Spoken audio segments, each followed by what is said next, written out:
విశ్రాంతి దినము గడిచిపోయిన తరువాత ఆదివారమున తెల్లవారుచుండగా మగ్ధలేనే మరియయు వేరొక మరియయు సమాధిని చూడవచ్చిరి.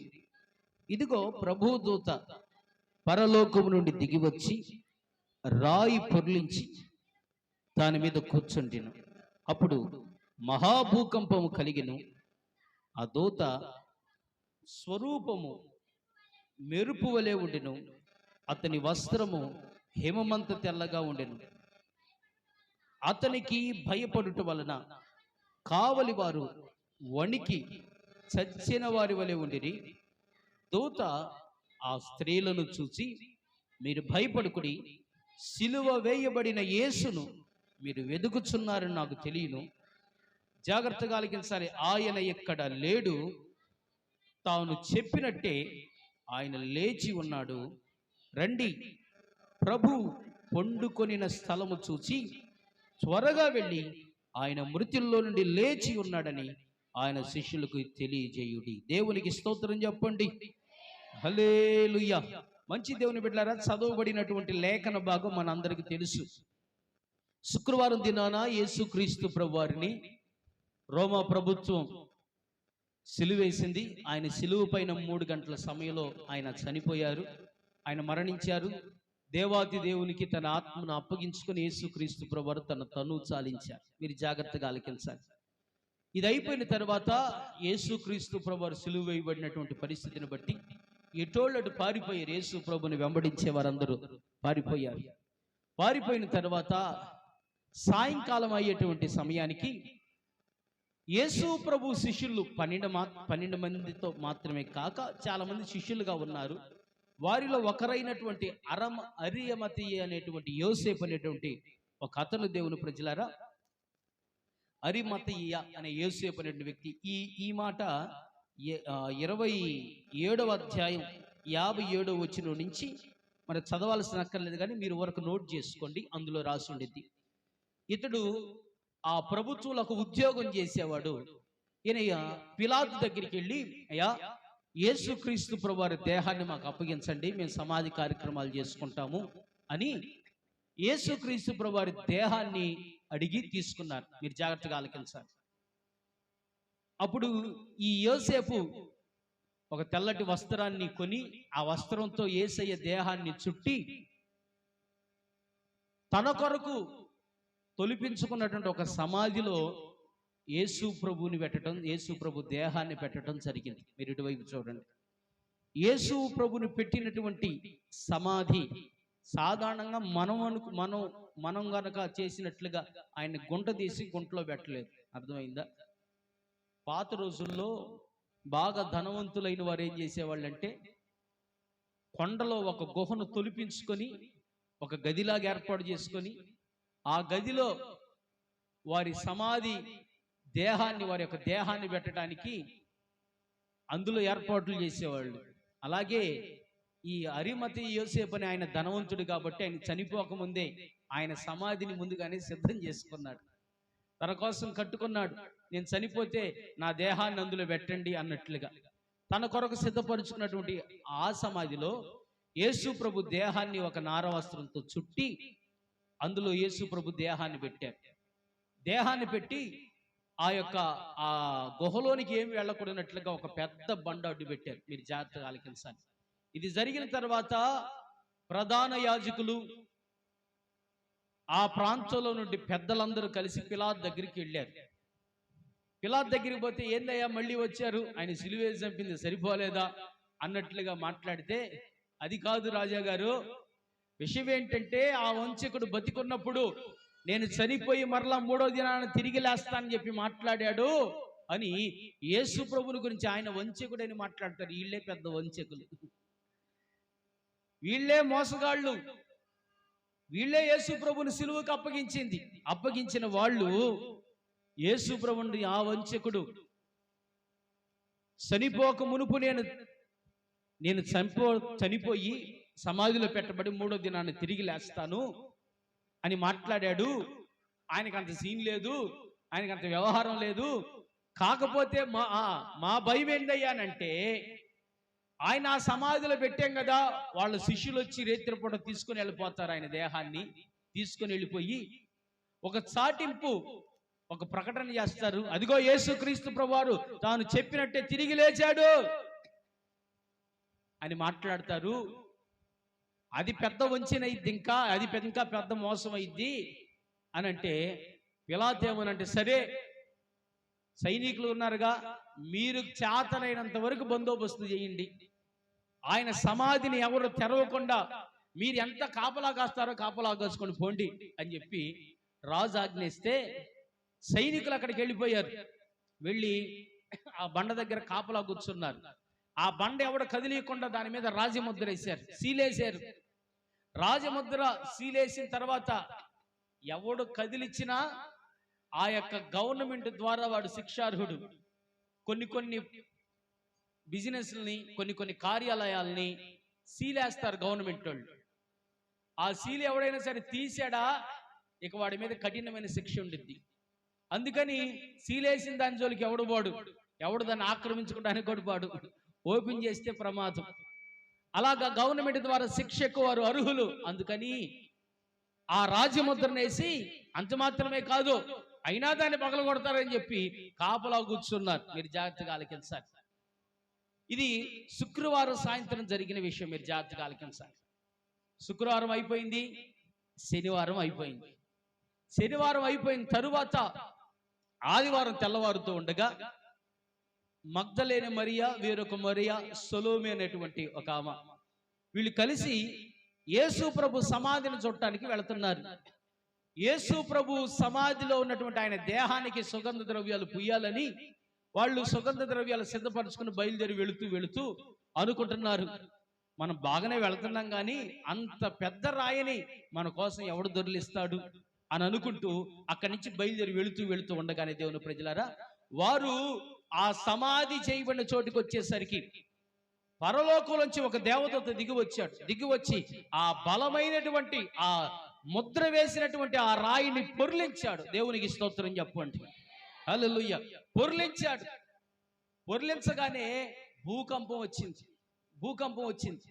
అక్కడ ఉన్నటువంటి సైనికులు చచ్చిన స్థితిలో, చచ్చినంత పని అయిపోయింది వాళ్ళకి. వామ్మో ఇంకేముందిరా మన పని అయిపోయిందని చచ్చినట్టుగా ఇక నిర్ఘాంతకు పోయి చూస్తున్నారు. మీరు జాగ్రత్తగా ఆలకించాలి. అప్పుడు దేవదూత ఇలాగ చెప్పాడు, సజీవుడైన వాడిని మీరు మృతుల్లో ఎందుకు వెతుకుతున్నారు? ఇదిగో ఆయన ఇక్కడ లేడు, తాను చెప్పినట్టే ఆయన తిరిగి లేచి ఉన్నాడు. దేవునికి స్తోత్రం చెబుదామా? హల్లెలూయా. 6వ వచనంలో దేవుని ప్రజలు, ఆయన ఇక్కడ లేడు, తాను చెప్పినట్టే ఆయన లేచి ఉన్నాడు. రండి, ప్రభు పండుకున్న స్థలం చూడండి, ఆయన మృతులలో లేడు, తిరిగి లేచాడని వెళ్ళి ఆయన శిష్యులతో చెప్పండి, ప్రకటించండి అంటూ ఈ విషయాన్ని గురించి స్త్రీలతో చెప్పడం జరిగింది. దేవుని బిడ్డలారా, మీరు గమనించాలి. సినిమాల్లో మనకేం చూపిస్తారంటే, సినిమాల్లో ఆ రాయి పొర్లించగానే యేసు ప్రభు బయటకు వచ్చినట్టుగా కనబడింది. కానీ అసలు విషయం అది కాదు. యేసు ప్రభు ఎప్పుడో పునరుద్ధానం అయ్యాడు. మరి రాయి పొర్లించకపోయినా ఆయన వెళ్ళిపోయాడు. రాయి పొర్లించకుండా ఎలాగెళ్ళాడు? ఆయనకు అసాధ్యమైంది ఏముందండి? స్తోత్రం చెబుదామా? ఎర్ర సముద్రాన్నే 2 పాయలు చేసిన ఆయన రాయి అలాగే ఉండగానే ఎలాగెళ్ళిపోయాడంటే ఆయన వెళ్ళిపోతాడంతే. మీరు జాగ్రత్త వినండి. ఆయన అప్పటికే తిరిగి లేచిపోయాడు. ఆ రాయి ఎందుకు పొర్లించబడిందంటే, ఇదిగో మీరు లోపలికి వెళ్ళి చూడండి, ఆయన దేహం ఇక్కడ లేదు. యేసు ప్రభు ఆత్మగా వెళ్ళిపోయింది, ఆయన దేహంతోనే వెళ్ళిపోయాడు. చప్పట్లు కొట్టి దేవుని స్తుతించండి. హల్లెలూయా. ఈ లోకంలో అనేక మంది మహానుభావులు, గొప్పోళ్ళు, అవతార పురుషులనే వారు ఎంతో మంది, అద్భుతాలు చేసిన వారు సైతం దేవుని ప్రజలారా, కాలక్రమంలో వారు మరణం ఎదుట నిలబడలేకపోయారు. ప్రతి ఒక్కరూ చచ్చిపోయారు. వారి సమాధులు కూడా నేడు అనేక చోట్ల మనకు కనపడతాయి. ఆ సమాధులు గనక మనం తవ్వి చూస్తే, తవ్వనీరులేండి, తవ్వి చూస్తే అందులో వాళ్ళ ఎముకలు కుళ్ళిపోయి కనపడతాయి. కానీ దేవుని ప్రజలారా, ప్రపంచంలో కల్లా ఖాళీగా ఉన్న సమాధి ఏదైనా ఉందంటే అది మన ప్రభు అయిన యేసుక్రీస్తు సమాధి. చప్పట్లు కొట్టి దేవుని స్తుతించండి. హల్లెలూయా. ఎందుకు అంటే దేవుని ప్రజలారా, మరణం ఆయన బంధించి ఉండటం అసాధ్యం. ఆయన దేవుడు గనుక మరణం ఆయన్ని బంధించలేకపోయింది. మరణం ఆయన దగ్గరికి రాలా, ఆయనే మరణంలోనికి వెళ్ళాడు. స్తోత్రం చెప్పండి. ఆయనే మరణంలోకి వెళ్ళి మరణాన్నే, చావునే చంపి సమాధిని చీల్చి ఆయన తిరిగి లేచాడు మూడవ దినాన. చప్పట్లు కూడా దేవుని స్తుతించండి. హల్లెలూయా. ప్రియమైన దేవుని ప్రజలారా, ఆయన సమాధిని గురించి వాక్యం సెలవిస్తుంది. ఆయన ఇక్కడ లేడు, ఆయన సమాధిలో లేడు, ఆయన తాను చెప్పినట్టే తిరిగి లేచాడు. యేసుక్రీస్తు ప్రభువారు ఆయన సమాధికి, లేకపోతే ఆయన సిలువకు అప్పగించబడక మునిపే, నేను అన్యాయస్తుల చేతికి అప్పగించబడతాను, సిలువలో మరణిస్తాను, నేను సమాధి చేయబడతాను, మూడవ దినాన్ని తిరిగి లేస్తాను, మీరు ఆ తరువాత మూడవ దినాన మీరు గలిలయలోనికి రండి, అక్కడ నన్ను మీరు కలుసుకుంటారని తన శిష్యులతో చెప్పాడు. కానీ తన శిష్యులకు కూడా నమ్మకం లేదు. ఆయన అంత ఘోరంగా హింసించి చంపేశారు, అయినా ఆయన తిరిగి లేస్తాడంటావా అన్నటువంటి ఒక అనుమానం వారి జీవితంలో ఉంది. మీరు గమనించాలి దేవుని ప్రజలారా. అయితే ఆయన మాట తప్పని దేవుడు. ఆయన తన ప్రజలతో సదాకాలం ఉండినట్లుగా తన ప్రజలకు తన యొక్క సన్నిధిని వారితో సదాకాలం ఉంచినట్లుగా ఆయన సమాధిలో అలాగ ఉండిపోలేదు, ఆయన తిరిగి లేచాడు. దేవునికి మహిమ కలుగును గాక. హల్లెలూయా. దేవుని ప్రజలారా, ఆయన మరణం కూడా బంధించలేకపోయింది, ఎందుకంటే ఆయన దేవుడు కాబట్టి. యేసుక్రీస్తు ప్రభువారే చెప్పారు, నా అంతట నేనే నా ప్రాణాన్ని పెడుతున్నాను, పెట్టడానికి నాకు అధికారం ఉంది, తిరిగి తీసుకోవటానికి నాకు అధికారం ఉంది. దేవునికి స్తోత్రం చెప్పండి. హల్లెలూయా. భూప్రపంచంలో, ఈ విశ్వంలో, మానవ జీవిత చరిత్రలో దేవుని ప్రజలారా, మరణంలోనికి వెళ్ళి చనిపోయి మరలా సజీవుడిగా తిరిగి లేచిన వారు ఎవరు లేరు. అలాగెవరైనా ఉన్నారంటే మన ప్రభువైన యేసుక్రీస్తు ప్రభువారే. దేవునికి స్తోత్రం చెప్పండి. హల్లెలూయా. చనిపోయి అనేకుల కాలగర్భంలో కలిసిపోయిన యేసుక్రీస్తు ప్రభువారు మాత్రం సజీవుడిగా తిరిగి లేచాడు. యేసుక్రీస్తు ప్రభువారు సజీవుడిగా తిరిగి లేచినటువంటి సంగతి దేవుని ప్రజలారా, అదేదో గోప్యంగా జరిగిపోలే, అదేదో గోప్యంగా జరిగిపోలా. ఆయన తిరిగి లేచిన తరువాత అపోస్తల కార్యాల గ్రంథం 1వ అధ్యాయం 3వ వచనంలో రాయబడిన మాట. అపోస్తల కార్యాల గ్రంథం 1వ అధ్యాయం 3వ వచనం. ఆయన శ్రమ పడిన తరువాత 40 దినముల వరకు వారికి అగపడుచు దేవుని రాజ్యముల విషయాల గురించి వారికి బోధించుచు అనేక ప్రమాణములను చూపి కనపరుచుకొనెను. దేవునికి స్తోత్రం చెప్పండి. యేసుక్రీస్తు ప్రభువారు తిరిగి లేచింది రహస్యంగా జరిగిపోలా. ఆయన తిరిగి లేచిన తర్వాత 40 రోజులు ఈ భూమి మీద తన్ను తాను సజీవునిగా కనపరుచుకున్నాడు. స్తోత్రం చెప్పండి. హల్లెలూయా. ఇదిగో నేను బతికే ఉన్నా, కావాలంటే నన్ను పట్టుకొని చూడండి అంటూ తాను సజీవుడని అనేకులకు ప్రమాణం చూపాడు, రుజువు చూపాడు. దేవుని బిడ్డలారా, ఈ రోజున మనం తెలుసుకోవాల్సిన విషయం ఏంటంటే, ఆయన సమాధిలో లేడు, ఆయన సజీవుడిగా తిరిగి లేచాడు. స్తోత్రం చెప్పండి. హల్లెలూయా. ఈ మాటను ఈ రోజున మనం ధ్యానించబోతున్నాం. మీరు జాగ్రత్తగా ఆలకించండి. మనం ఆరాధించే దేవుడు సమాధిలో లేడు, ఆయన సజీవుడుగా ఉన్నాడు. వింటున్నారు ఇటు? ఆయన ఎక్కడ లేడు? సమాధిలో లేడు. ఆయన ఎలాగున్నాడు? సజీవుడుగా ఉన్నాడు. ఆయన బ్రతికి ఉన్నాడు. దేవుని బిడ్డలారా, ఈ పునరుద్ధానం అయిన తరువాత దేవాది దేవుని ద్వారా ఆయన పునరుద్ధాన మహిమను చూసిన వారి జీవితంలో ఎన్నో గొప్ప కార్యాలు జరిగాయి. ఈ రోజున ఆయన సన్నిధికి వచ్చినటువంటి మన జీవితాల్లో కూడా ఆయన పునరుద్ధానంలో దాగిన ప్రతి ఆశీర్వాదము చేత ఈ దినం మనమందరము నింపబడుదుముగాక. ఆమేన్. హల్లెలూయా. యేసుక్రీస్తు ప్రభువారు తిరిగి లేచిన రోజున ఆయన వెదుగుటానికి వచ్చినటువంటి ప్రజలకు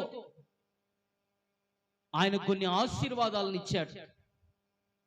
ఈరోజు నిశ్చయముగా ఆయన సన్నిధికి చేరువచ్చిన మనందరూ కూడా అలాంటి ప్రతి దీవెన చేత నింపబడి మనం క్షేమంగా బయలుదేరి వెళుదుముగాక. ఆమేన్. హల్లెలూయా. ఈరోజు అంత ప్రశాంతంగా ఉండింది. ఎందుకంటే ఆయన తిరిగి లేచి మనకి ఈవులను అనుగ్రహించాడని వాక్యం చెబుతుంది. మీరు జాగ్రత్తగా ఆలకించండి. ఆయన ఏమనుగ్రహించాడు? ఈవులు అంటే శ్రేష్టమైన బహుమానాలను ఇచ్చాడు. మన బ్రతుకులకు అవసరమైన ఉపయోగకరమైన మేలులెన్నో ఇచ్చాడు.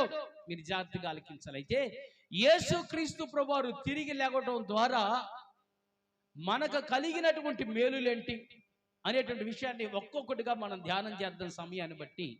మొదటిగా దేవుని ప్రజలారా, మీరు చదవాల్సిన అక్కర్లేదు కానీ మీరు కాస్తంత నోట్ చేసుకోండి.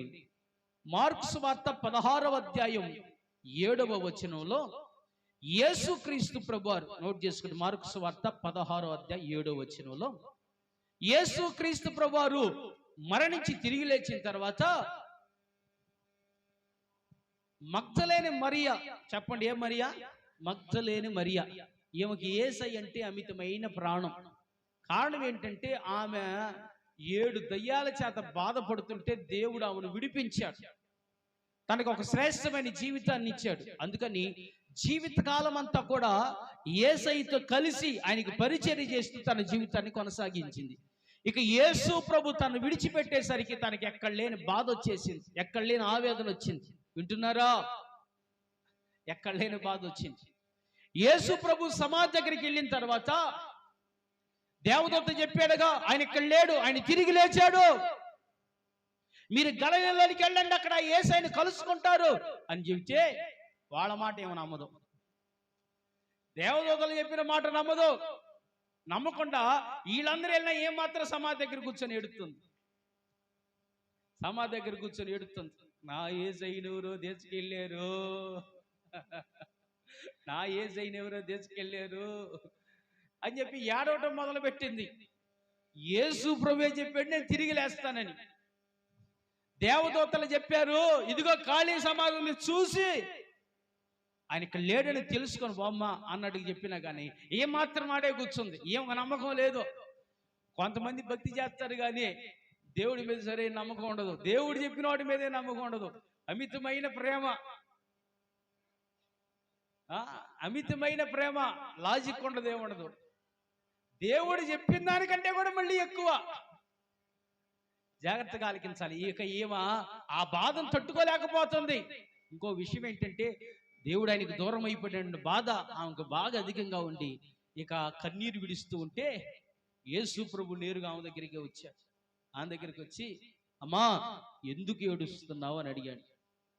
అంటే ఈమె వెనక చోట్ల ఏమో టార్గెట్ ఏడవటమే. ఏమనిదయ్యా, ఎవరయ్యా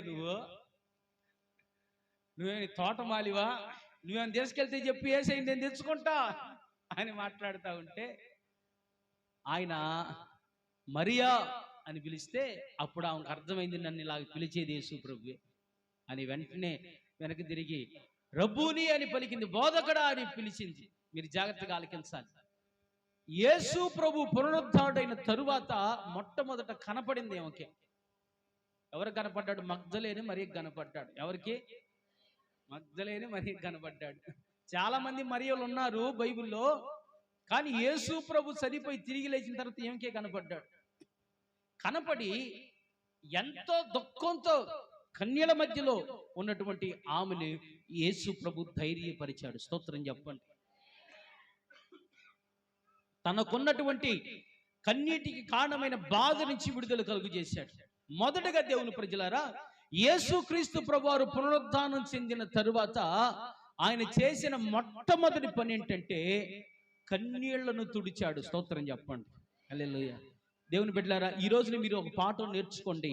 మనం ఆరాధించుతున్న దేవుడు ఆయన సమాధిలో ఉండిపోయిన దేవుడు కాదు, ఆయన తిరిగి లేచిన దేవుడు.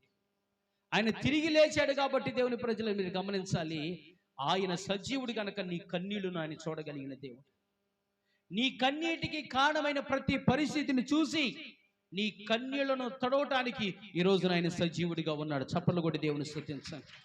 హల్లెలూయా. నీ కన్నీళ్లను తుడిచేటువంటి ఒక అద్భుతమైనటువంటి దేవుడు ఇంకా మన కొరకు సజీవుడిగా ఉన్నాడు. మొదటిగా ఆయన పునరుద్ధానం ద్వారా ఆయన ప్రజల కన్నీళ్లు తురవబడ్డాయి. దేవునికి స్తోత్రం చెబుదామా? హల్లెలూయా. రెండవదిగా దేవుని ప్రజలారా, మత్తయి సువార్త 28వ అధ్యాయం 9-10 వచనాలు.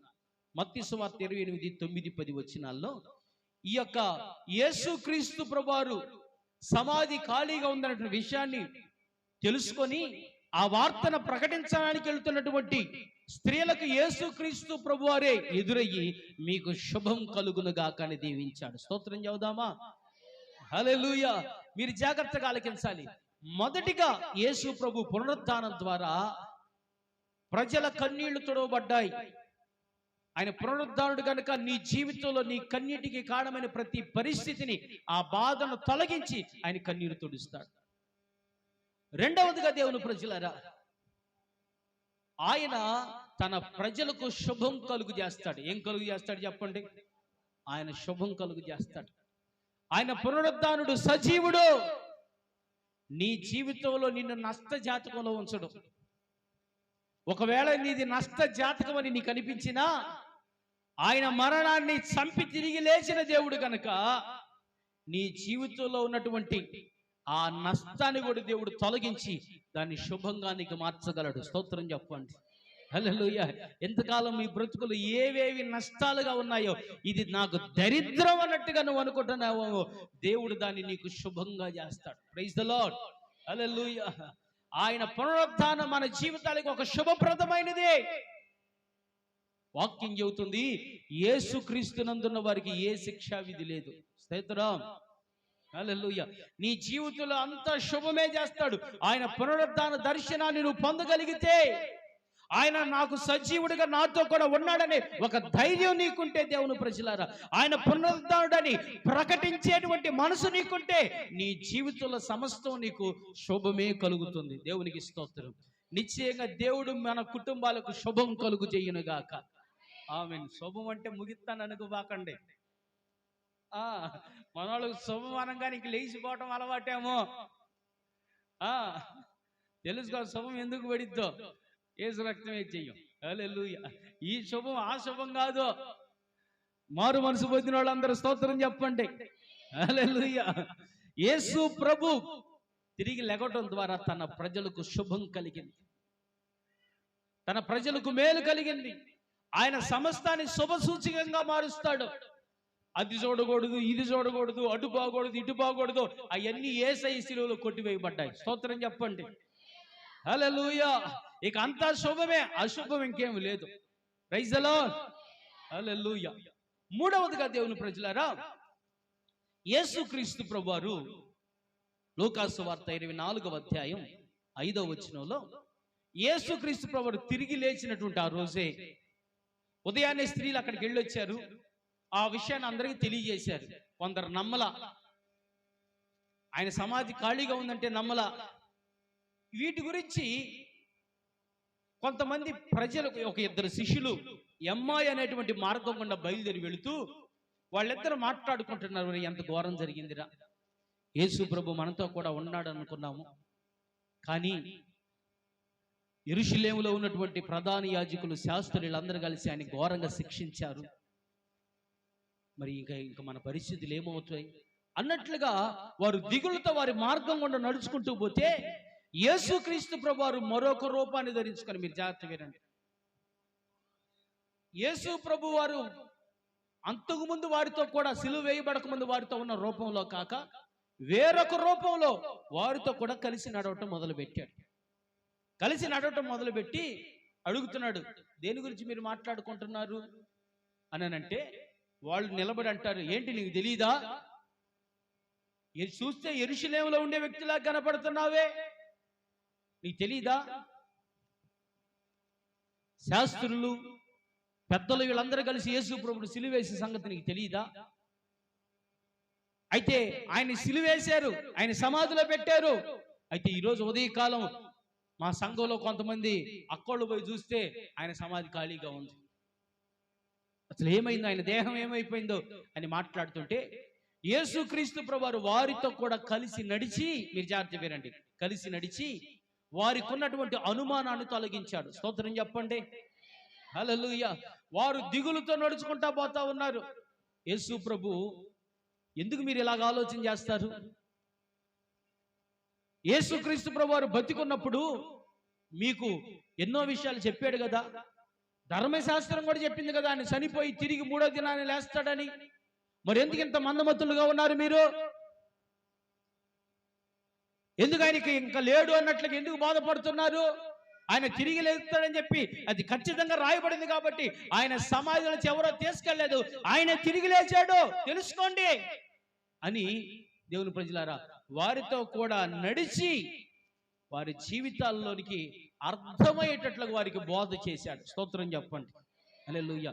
మూడవదిగా దేవుని ప్రజలారా, ఆయన పునరుద్ధానం చెంది సజీవుడిగా ఉన్నాడు గనక నీ జీవితంలో నీతో కూడా ఆయన అడుగులు వేస్తూ నీ బ్రతుకులో నీకు ఒక బోధకుడుగా ఉండి నడిపించగలడు. స్తోత్రం చెప్పండి.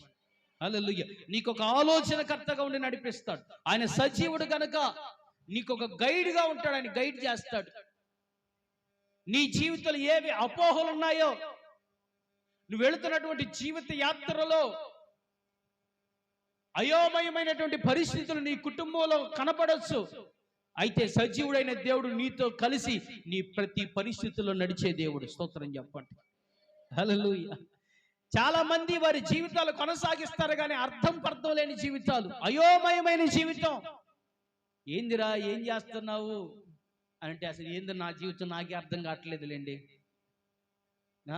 ఎన్నో సమస్యలు వచ్చాయి, అన్ని అప్పులు అయిపోయినాయి, అనుకున్నాయన్నీ తిరగబడినాయి, అసలు ఏం చేయాలో అర్థం కావట్లేదు అన్నట్లుగా కొంతమంది జీవిత ప్రయాణం ఉంది. వాళ్ళకి ఫ్యూచర్ను కూర్చున్నటువంటి భవిష్యత్తును కూర్చిన ఆశ కూడా లేదు. ఎందుకంటే వాళ్ళు అనుభవించిన సమస్యలు అలాంటివి, వాళ్ళు ఎదుర్కొన్నటువంటి పరిస్థితులు అంత తీవ్రమైనవి. ఆ పరిస్థితులు బట్టి ఇక వాళ్ళు భవిష్యత్తులో ఏం చేయాలో కూడా వాళ్ళకి అర్థం కాదు. అర్థం లేనటువంటి అయోమయమైన జీవితాన్ని జీవిస్తారు. మీరు జాగ్రత్తగా ఆలోచించండి, ఇక ఆలోచించడం మానుకోండి. స్తోత్రం చెప్పండి. ఏం చెయ్యాలో ఏందో పాస్టర్ గారు, ఏమైపోద్దో ఏం అర్థం కావట్లేదు. ఆయన సజీవుడిగా ఉన్నాడు. స్తోత్రం చెప్పండి. హల్లెలూయా. ఆయన నీతో కూడా ప్రతి పరిస్థితుల్లో నీతో కూడా ఉండి నడిపిస్తాడు. నీ కష్టాల్లో నీకు తోడుంటాడు. నీ కన్నీళ్లలో కూడా నీతో కూడా నడుస్తాడు. లోకంలో ఉన్నటువంటి బంధువులైతే నీ సంతోషంలో నీతో కలిసి ఉంటారు. నీకేమన్నా మంచి బాగా డబ్బులు వచ్చి పడితే ఇంక వచ్చి నీ కొంపలోనే కూర్చుంటారు. ఇక మనం కలిసి ఎంతకాలం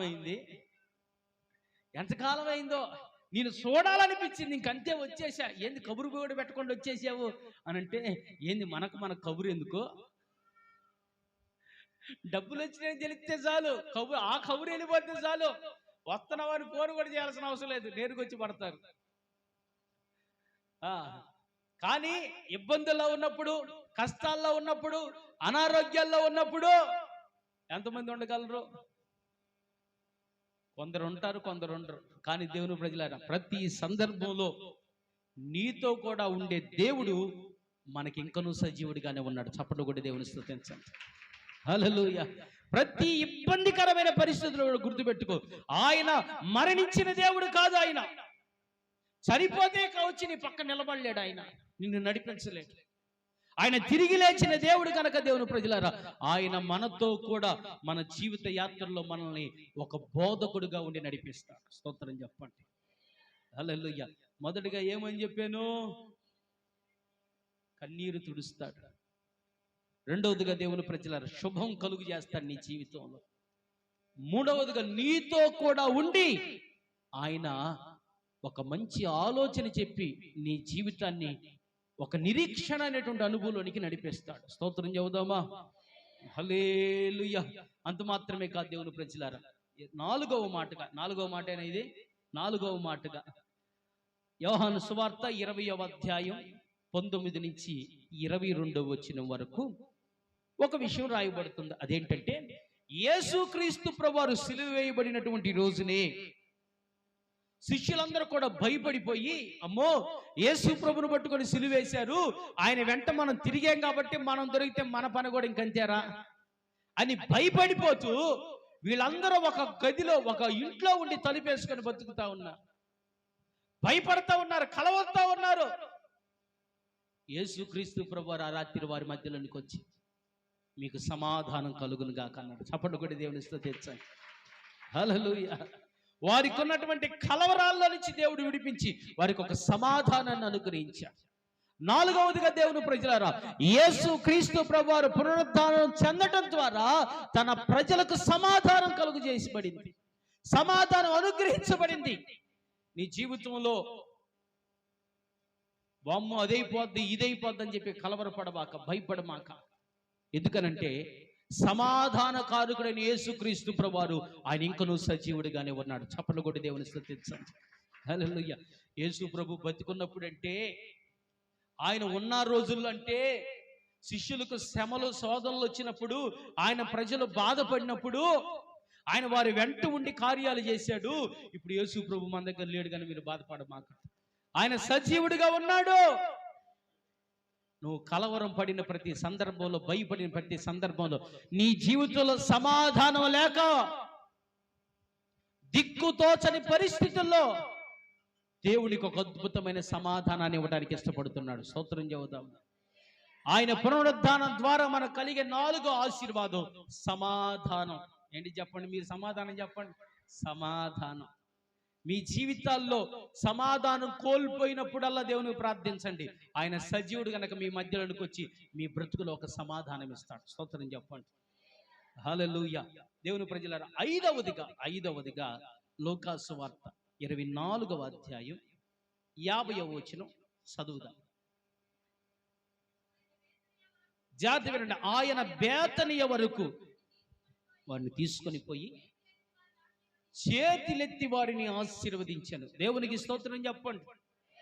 హల్లెలూయా. 5వదిగా దేవుని ప్రజలారా, యేసుక్రీస్తు ప్రభువు తిరిగి లెగటం ద్వారా, ఇటువైపు చూడండి భక్తులారా, ఇటు చూడండి, యేసుక్రీస్తు ప్రభువు తిరిగి లెగటం ద్వారా ఆయన చేసిన మరొక అద్భుతమైన విషయం ఏంటంటే, ఆయన సజీవుడు కనుక తన శిష్యులను బేతని అనేటువంటి స్థలం దాకా తీసుకొచ్చి ఆయన చేతులెత్తి వారిని ఆశీర్వదించాడట. మీరు గమనించాలి. ఆయన పునరుద్ధానం చెందడం ద్వారా దేవుని ప్రజలారా, ఆయన ఒక చేతులెత్తి హృదయపూర్వకంగా నిన్ను ఆరాధించగలిగిన దేవుడు అయి ఉన్నాడు. మీరు గమనించాలి. ఆయన పునరుద్ధానం చెందాడు, ఆయన సజీవుడు. ఇప్పటి వరకు నువ్వు ఎలాంటి అనుభవంలో ఉన్నా కానీ దేవుని ప్రజలారా, ఆశీర్వదించబడే స్థలంలోనికి నిన్ను నడిపిస్తాడు. ఆశీర్వదించబడగలిగిన అనుభవంలోనికి దేవుడు నిన్ను అక్కడికి నడిపించి, అక్కడ దేవుడు నీ జీవితాన్ని చేతులెత్తి హృదయపూర్వకంగా నిన్ను ఆశీర్వదించబోతున్నాడు. స్తోత్రం చెప్పండి. హల్లెలూయా. నీ జీవితంలో కృంగిపోయిన, వెనకబడిన, నష్టాల్లో ఉన్నా కానీ ఆ నష్టాల్లో ఉన్న నీ జీవితాన్ని దేవుడు లాభాల్లోనికి తీసుకొచ్చి ఆశీర్వదించబోతున్నాడు. స్తోత్రం చెప్పండి. హల్లెలూయా. కష్టాల్లో ఉన్న నీ జీవితాలని ఆనందమయమైన అనుభవాన్ని తీసుకొచ్చి దేవుడు నిన్ను చేతులెత్తి దీవించబోతున్నాడు. హల్లెలూయా. దేవాతి దేవుడు తిరిగి లేడు, ఆయన బ్రతికున్న దేవుడు కనుక ఆయన నిన్ను ఆశీర్వదించగలడు. చనిపోయిన దేవుడైతే, సమాధిలోనే ఉన్న దేవుడైతే దేవుని ప్రజలారా, ఆయన మన కొరకు ఏమీ చేయలేడు. ఈ రోజున యేసు ప్రభుని ఎందుకు ఆరాధించగలుగుతున్నాం? ప్రపంచంలో కల్లా అత్యధికముగా యేసు ప్రభుని మాత్రమే ఎందుకు ప్రజలు ఆరాధించగలుగుతున్నారంటే దేవుని ప్రజలారా, ఆయన సజీవుడిగా ఉన్నాడు. స్తోత్రం చెప్పండి.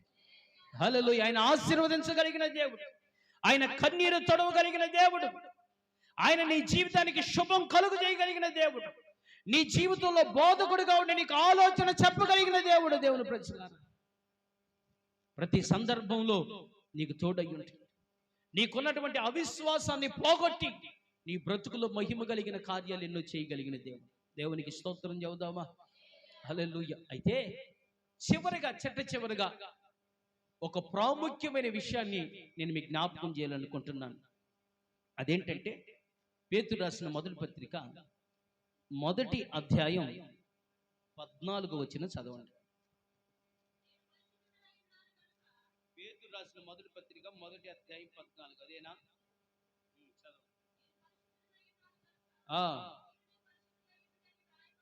వ్రాయబడి ఉన్నది. విధేయులకు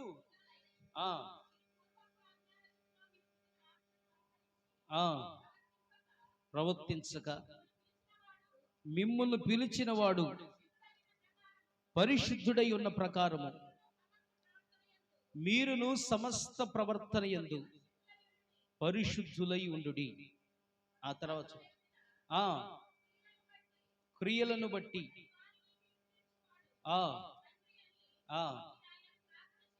ప్రార్థన చేస్తున్నారు కనుక పరదేశులై ఉన్నంత కాలం దేవునికి స్తోత్రం. హల్లెలూయా.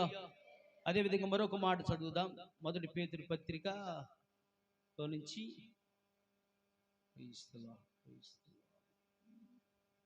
1 కొరింథీ పత్రిక చదవండి. 1 కొరింథీ పత్రిక 15వ అధ్యాయం 21, 22 చదవండి.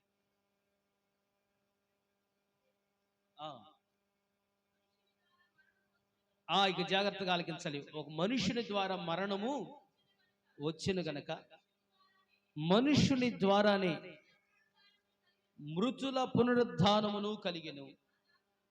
ఆదామునందు అందరూ ఎలాగో మృతి పొందుతున్నారు, అలాగునని క్రీస్తునందు అందరూ బ్రతికించబడుదురు. దేవునికి స్తోత్రం చెప్దామా?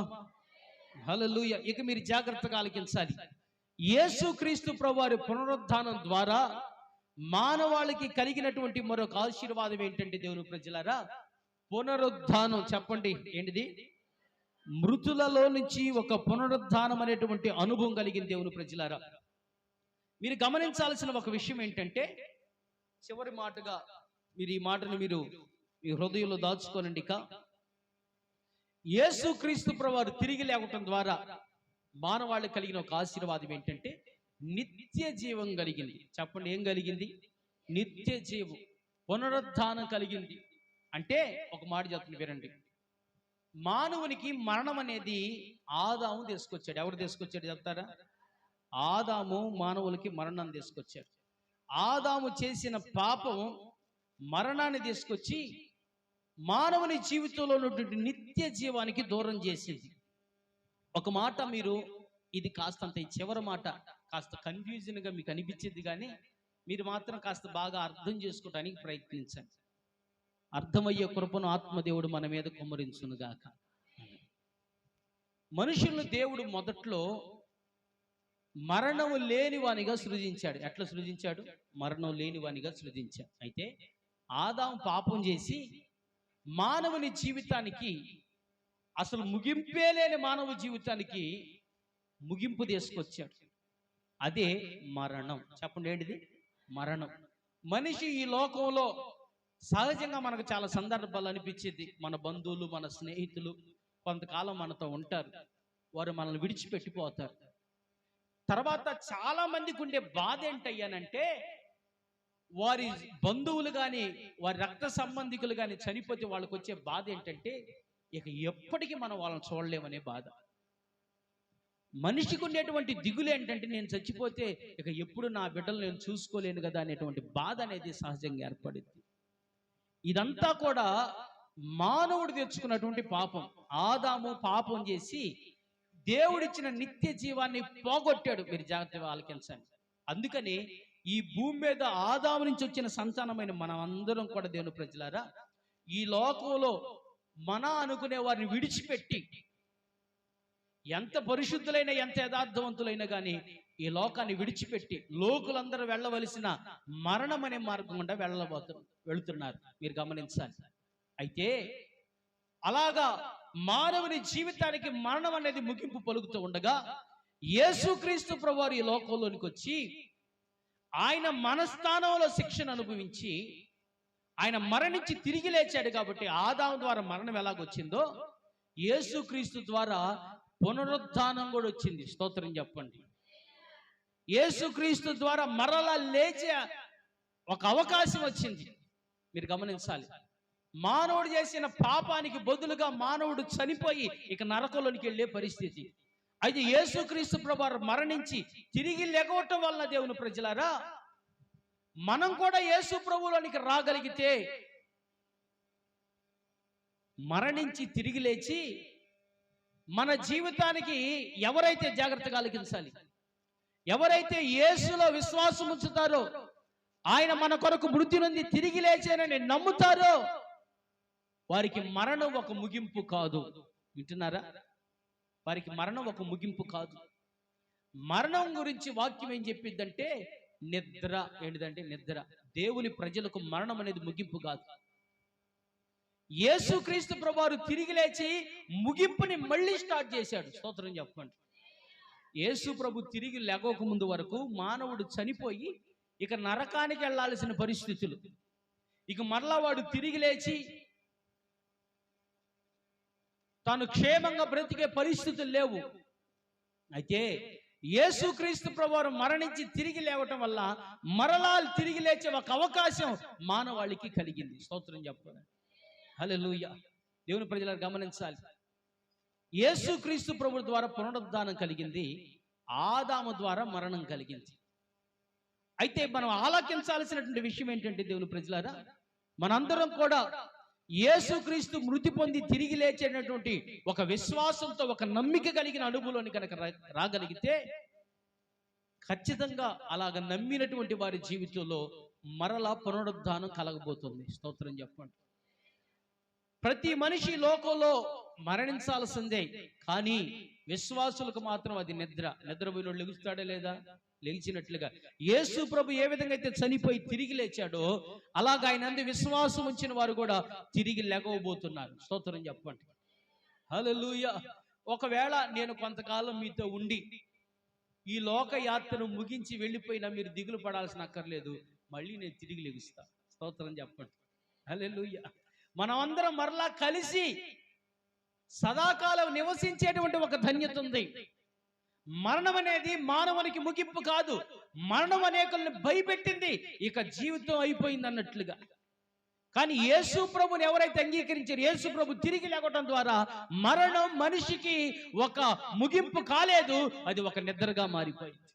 అతడు మరలా పునరుద్ధానుడయ్యే అవకాశం వచ్చింది. మీరు గమనించాలి, బైబిల్ గ్రంథంలో ఒక విలువైన మాట రాయబడింది. దీని గురించి మీరు ఆశ్చర్యపడకండి. ఒక కాలం వస్తుంది, సమాధుల్లో ఉన్న వారందరూ లెగుస్తారు. మేలు చేసిన వారు జీవ పునరుద్ధానానికి, కీడు చేసిన వారు, పాపం చేసిన వారు తీర్పు పునరుద్ధానానికి లేపబడతారని వాక్యం సెలవిస్తుంది. మనం ఆలకించాలి దేవుని ప్రజలారా. మనం చేసినటువంటి భక్తికి బదులుగా దేవాది దేవుడు మరలా మనల్ని నిత్య జీవం కొరకు ఆయన లేపుతాడు, నిద్ర లేపుతాడు.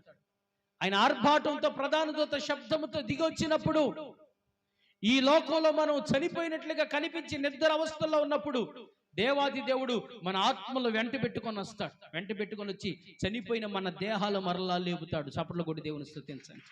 హల్లెలూయా. ఆయన మరలా మన దేహాన్ని లేపుతాడు.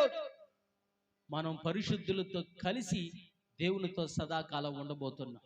దేవునికి స్తోత్రం చెబుదామా? హల్లెలూయా. సదాకాలం మనం దేవునితో ఉండబోతున్నాం. మరణం ముగింపు కాదు. మరణానికి ఇక భయపడాల్సిన అక్కర్లేదు, ఎందుకంటే మళ్ళీ మనం తిరిగి లేస్తాం.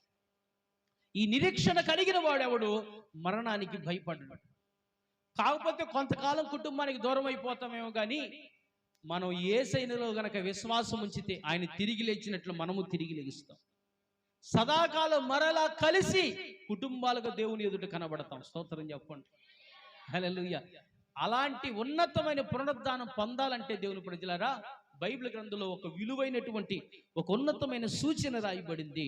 మనం ఏం చేయాలంటే, రోమీయులకు రాసిన పత్రిక 6వ అధ్యాయం 4వ వచనంలో ఒక మాట రాయబడింది. కాబట్టి ఎలాగూ లేపబడినో మనమును నూతన జీవము పొందిన వారమై బాప్తిసం వలన మరణములో పాలు పంపులు పొందుటకై ఆయనతో కూడా పాతి పెట్టబడితిమి. జాగ్రత్తగా ఆలకించాలి. మరియు ఆయన మరణం యొక్క సాదృశ్యమందు ఆయనతో ఐక్యము గలవారమైన ఎడల ఆయన పునరుద్ధానం యొక్క సాదృశ్యమందును ఆయనతో ఐక్యము గలవారమై ఉంటాము. దేవునికి స్తోత్రం చెబుదామా? హల్లెలూయా. మీరు జాగ్రత్తగా ఆలకించాలి. ముగింపులోనికి వచ్చి 5 నిమిషాల్లో ముగించేస్తా, సమయం ఒకటి దగ్గరికి వచ్చింది. వాక్యం సెలవిస్తుంది, సదాకాలం మరలా మనం పునరుద్ధానం చెంది జీవంలో ఉండాలంటే దేవుని ప్రజలారా ఏం చేయాలంటే, యేసు ప్రభు ఎలాగ చనిపోయాడో ఆ సాదృశ్యంలో మనం దేవునితో కలవాలి. అంటే యేసు ప్రభు ఎలాగైతే మనందరి పాపం విషయంలో చనిపోయాడో అలాగ మనం కూడా పాపముల విషయమై మనం కూడా చచ్చిపోవాలి. ఇటు చూడండి, ఏ విషయంలో చనిపోవాలి? ఈ లోకంలో మనం పాపముల విషయమై చనిపోతే ఆయన ఎలాగైతే తిరిగి లేచాడో ఆ సాదృశ్యం అందు కూడా ఆయన చనిపోయినట్లుగా మనం కూడా చనిపోయి ఆయన తిరిగి లేచినట్లుగా మనం కూడా మరణాన్ని జయించి తిరిగి లేస్తాం. స్తోత్రం చెబుతారా? సదాకాలం నిత్య జీవంలో ఉంటాం. అలాగ చెయ్యాలంటే ఈ లోకంలో మనం పాపం విషయమై చచ్చిన వారంగా బ్రతకాలి. ఈ లోకంలో దేవుని ప్రజలారా పాపాన్ని అనుసరించే వారిగా కాక పాపం విషయమై చనిపోవాలి. చనిపోయి ఈ లోకంలో పాపం చేయకుండా నీతిమంతులుగా బ్రతకాలి. ఎలాగ బ్రతకాలి?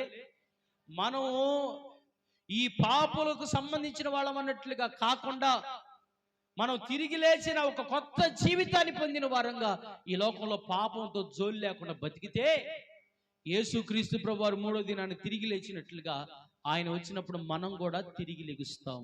స్తోత్రం చెప్పండి. హల్లెలూయా. ఒకవేళ దేవుని ప్రజలారా యేసుక్రీస్తు ప్రభువారు మన పాపల విషయమై చనిపోయినట్లుగా మనం చనిపోకపోతే మనకు శ్రేష్టమైన పునరుద్ధానం లేదు. ఏమి లేదు? మరొక జీవం లేదు. ఎంతకంటే సంతోషమైన జీవితం ఉంది? అసలు ఇదేం బతుకు? దీనికంటే అత్యున్నతమైన బతుకుంది. ఈ బతుకులో ఉన్నంతకాలం రోగాలు, బాధలు, సమస్యలు, నిందలు, అవమానాలు, భయంకరమైన జీవితం. ఒక్కోసారి అనిపించేది మనిషి జీవితం కంటే జంతువుల జీవితం మంచిదేమో అన్నట్టుగా చాలా సందర్భాలు అనిపించింది. దీని అంతటి తీసుకొచ్చింది ఆదామే. అయితే మనం పాప విషయాలు కనుక సరిపోతే దేవుడు నీతి విషయం మనల్ని జీవింపజేసి లేపి ఒక అద్భుతమైనటువంటి జీవితాన్ని ఇస్తాడు. ఇక మరణమే లేనటువంటి ఒక జీవాన్ని ఇస్తాడు, నిత్య జీవాన్ని ఇస్తాడు. ఒక ఉన్నతమైనటువంటి పునరుద్ధానంలో మనం జీవిస్తాం. దేవుని ప్రజలారా, ఇలాంటి పునరుద్ధానం కావాలనే జాగ్రత్త వినండి. దైవజనుడైన పౌలు తనకి ఏవేవి లాభకరమైనయో వాటన్నిటినీ నష్టంగా ఎంచుకున్నాడు. స్తోత్రం చెప్పండి. మనకు కూడా ఆయన మాత్రమే పునరుద్ధానం చెందలా, మనకు కూడా ఆ పునరుద్ధాన శక్తిని ఇస్తున్నాడు. ఆ పునరుద్ధానం పొందాలంటే, ఆ శ్రేష్టమైన అనుభవంలోనికి రావాలంటే, సదాకాలం జీవం కలిగి బ్రతకాలంటే మనం ఈ లోకంలో పాప విషయమై చచ్చిపోవటం మాత్రమే కాదు దేవుని ప్రజలారా, నీతి విషయమై జీవించేటువంటి ఒక అనుభవంలోనికి రాగలగాలి. అంత మాత్రమే కాదు, అలాగ నీతిమంతులుగా బతకాలంటే ఈ లోకంలో మనకు లాభం అనుకున్నాయి కూడా వదులుకోవాలి. ఏంది? మనకు లాభం అనుకున్నాయి కూడా ఆయన వ్యర్థమైన వాడితో పోల్చుకున్నాడు. తనకున్న చదువు, ఘనత, అధికారం, తనకున్న పాండిత్యం మొత్తం దేవుని ప్రజలు, తనకున్న తెలివితేటలు అవన్నీ ఏమీ లేనట్టుగా ఎంచుకున్నాడట. ఎందుకనంటే ఈ లోకంలో ఏదైనా సరే